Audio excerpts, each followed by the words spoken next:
Saat ini, ponselnya tiba-tiba berdering. Meski kesal, Bram tetap mengeluarkan ponsel dan melihat dengan pembesaran tak terbatas. Karena tidak lain adalah nenek Tama yang menelepon. Bram melihat nama penelepon dan menangis tak terkendali. Tapi dia masih menahan keinginan untuk menangis, menekan tombol jawab, dan berkata dengan suara serak, "Nyonya." Nyonya Polen bertanya dengan heran di ujung telepon, "Tuan Bram, suaramu terdengar sangat lelah.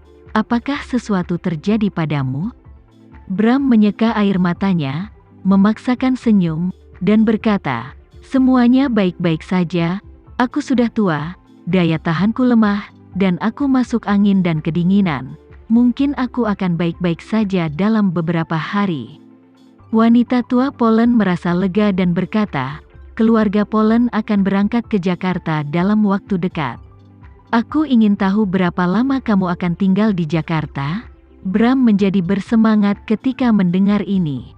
Dia berpikir dalam hati, "Aku diintimidasi oleh Tama seperti ini, dan aku khawatir tidak ada yang akan membuat keputusan.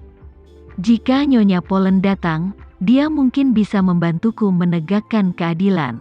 Meskipun Tama tidak setuju, aku tidak berani mengungkapkannya di depannya, identitas Tama, tapi tidak apa-apa bagiku untuk memanfaatkan kedatangannya ke Jakarta untuk lebih banyak berjalan-jalan dengan keluarga Polen."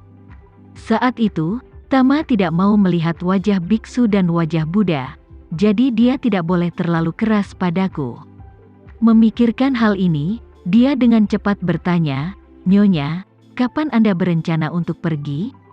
Nyonya Polen berkata, "Keluarga Polen memiliki banyak hal yang harus dilakukan, dan banyak hal yang perlu diatur terlebih dahulu, tetapi pasti akan dilakukan sesegera mungkin. Aku pasti bisa tiba di Jakarta dalam bulan ini, tapi aku tidak tahu. Kapan kau berencana untuk kembali ke Amerika Serikat?" Bram buru-buru berkata, "Saya tidak akan meninggalkan Jakarta untuk saat ini, jadi saat Anda datang ke Jakarta, saya pasti ada di sini."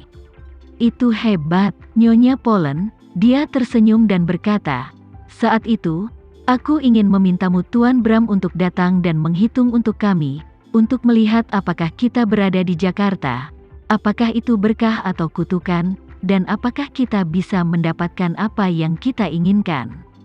Bram berkata tanpa berpikir, "Nyonya, jangan khawatir, maka saya pasti akan datang ke pintu dan menghitungnya untuk Anda." "Oke," Nyonya tua Polen berkata dengan gembira, "kalau begitu aku akan berterima kasih pada Tuan Bram dulu." "Di mana itu?" Bram berkata dengan gentar, "Saya selalu menghormati Anda, dan merupakan berkah saya untuk melayani Anda." Nyonya Polen buru-buru berkata, "Saya serius. Kamu adalah seorang guru Taois, merupakan berkah untuk mendapatkan bantuanmu." Keduanya bertukar kata dan menutup telepon. Bram meletakkan telepon dan menghela nafas dalam hatinya, "Nyonya, kamu mengatakan itu sekarang karena kamu tidak tahu kemampuan cucumu. Jika kamu tahu bahwa aku digosok ke tanah oleh cucumu seperti anjing, kamu akan tahu Tuan seperti apa aku ini. Kamu menungguku untuk memberimu nasihat, dan aku masih menunggumu di sini untuk menegakkan keadilan." Di sisi lain saat ini, Villa Elsa Hot Spring Hotel. Johan mengajak Tama berjalan-jalan di sekitar hotel dan juga berbagi idenya dengan Tama tentang bagaimana mengubah hotel di masa depan. Ide Johan adalah membuatnya serendah mungkin, jadi dia menempatkan semua tempat di dalam ruangan di hotel. Meskipun hotel ini juga memiliki lapangan luas dan ruang hijau, sangat mudah untuk mengubahnya menjadi tempat olahraga standar. Tetapi Tama ada di sini untuk pelatihan rahasia. Jika beberapa orang mengetahui bahwa ada sekelompok orang yang berlatih di taman bermain internal setiap hari, mereka pasti akan ragu. Oleh karena itu, pada saat itu, kehidupan dan pelatihan semua personel akan disimpan di dalam ruangan yang relatif tersembunyi. Dan Johan juga punya saran yang sangat praktis. Dia pikir hotel ini memiliki banyak kamar. Jika tidak akan ada terlalu banyak orang yang tinggal pada satu waktu, ia harus mengutamakan tinggal di lantai pertama. Dalam keadaan tertutup untuk renovasi, jika gedung departemen kamar tamu terang benderang pada malam hari, ini mungkin memberi orang perasaan yang sangat aneh. Jika hanya lantai pertama yang memiliki lampu, dan semua lantai di atasnya gelap, itu relatif lebih masuk akal. Tama menemukan bahwa meskipun Johan tampak seperti orang tua dengan sedikit pendidikan, dia mempertimbangkan masalah tersebut secara relatif komprehensif, dan kemampuan eksekusinya juga ada. Jadi dia berkata kepadanya, "Tuan Johan, aku pikir kamu sangat bijaksana, kuserahkan kepadamu untuk bertanggung jawab penuh atas pekerjaan renovasi di sini. Aku hanya punya satu permintaan, yaitu menyelesaikannya secepat mungkin." Johan segera berkata, "Tuan Renza, jangan khawatir. Saya pasti akan bekerja keras dan bekerja lembur." "Oke." Tama mengangguk puas, dan berkata sambil tersenyum, "Sudah larut, aku akan kembali ke kota dulu, hubungi jika ada sesuatu." Jadi Bram segera berdiri, berlari ke pinggir jalan, memaksakan senyum di wajahnya, dan menunggu Tama datang. Tama juga melihat Bram dari kejauhan. Bahkan, Tama sudah menduga bahwa dia pasti akan datang, dan dia pasti akan berada di sini menunggunya. Jadi, saat dia melaju ke depan, dia sengaja memperlambat laju mobilnya, lalu berhenti di samping Bram, membuka jendela, dan berkata sambil tersenyum, "Hei, kenapa Pak Bram ada di sini?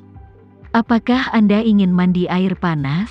Bram dengan cepat berkata dengan rendah hati, "Tuan Renza, saya sedang menunggu Anda di sini." "Menunggu saya?" Tama bertanya dengan wajah lucu. "Bukankah Anda seharusnya bergegas dan bersiap untuk kembali ke Amerika Serikat? Apa yang Anda lakukan di sini?" Bram buru-buru memohon, "Tuan Renza, saya benar-benar tahu bahwa saya melakukan kesalahan, tolong beri saya kesempatan lagi." Saat dia berbicara, dia dengan cepat mengeluarkan beberapa lembar kertas berisi kata-kata dan menyerahkannya kepada Tama. Dia dengan hormat berkata, "Tuan Renza, ini adalah mentalitas Tinari Dao kita, dan saya telah menyalinnya secara verbatim, tolong baca." Tama bertanya dengan rasa ingin tahu, "Tuan Bram, kenapa Anda tiba-tiba mengambil keputusan yang melanggar ajaran nenek moyang Anda?" Bram berkata dengan canggung, "Tuan Renza, Anda harus berhenti mengolok-olok saya." Tama berkata sambil tersenyum, "Tuan Bram, jujur saja, bagaimana aku bisa membuatmu merasa kasihan pada leluhurmu? Menurutku, kamu harus segera mengambil kembali kertas ini." Bram menggertakkan giginya, dan berkata dengan tegas, "Tuan Renza, mulai sekarang, saya tidak akan menjadi kepala Tinari Dao. Saya telah memutuskan untuk menyerahkan posisi kepala Tinari Dao kepada murid pribadiku, dan akan melayani Anda dengan sepenuh hati di masa depan. Lakukan pekerjaan untukmu." Tama mau tak mau mengangkat alisnya ketika mendengar ini, "Berhenti dari kepemimpinan?" "Tidak lagi," Bram berkata dengan tegas, "Tuan Renza, Anda benar untuk mengkritik, saya tidak bisa memiliki dua nama keluarga. Jadi satu-satunya cara adalah mundur dari sekte." Tama tersenyum ringan dan bertanya kepadanya, "Memutuskan?" Bram mengangguk lagi dan lagi, "Memutuskan. Saya akan menyerahkan posisi master kepada murid tertutup saya hari ini. Yakinlah, Tuan Renza, mulai sekarang, saya hanya akan mendengarkan perintah Anda, dan akan melakukan yang terbaik untuk Anda." Tama tersenyum, membuka kunci kendali pusat, dan berkata kepada Bram, "Masuk ke mobil dan bicara." Bram tampak meraih sedotan, membuka pintu, dan bergegas masuk. Tapi melihat pantatnya hendak membentur bantal kursi, dia melompat ke kejauhan seperti sengatan listrik, dan bertanya kepada Tama dengan hati-hati, "Tuan Renza, apakah Anda masih memiliki mobil yang sama?" Tama melihat dengan ekspresi panik dan rasa takut yang tersisa di hatinya. Dia tersenyum sedikit dan berkata, "Selama kamu tidak memperbaiki begitu banyak usus halus dan ngengat setan, mobilku tidak akan membuatmu kesulitan." Bram berseru tanpa berpikir, "Tuan Renza, jangan khawatir. Saya tidak akan pernah berani memainkan trik lagi." Tama mengangguk dan berkata dengan ringan, "Kalau begitu masuk ke mobil." Baru kemudian Bram membuka pintu dan masuk ke dalam mobil. Begitu dia masuk ke dalam mobil, Tama mengambil secarik kertas dari tangannya, melihat judul di atasnya, mengerutkan kening, dan berkata, "Tinari Hunyuan Dao." Apakah ini mentalitas Tinari Daomu?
Sekian dulu ya video kali ini, kita lanjutkan lagi videonya di lain waktu.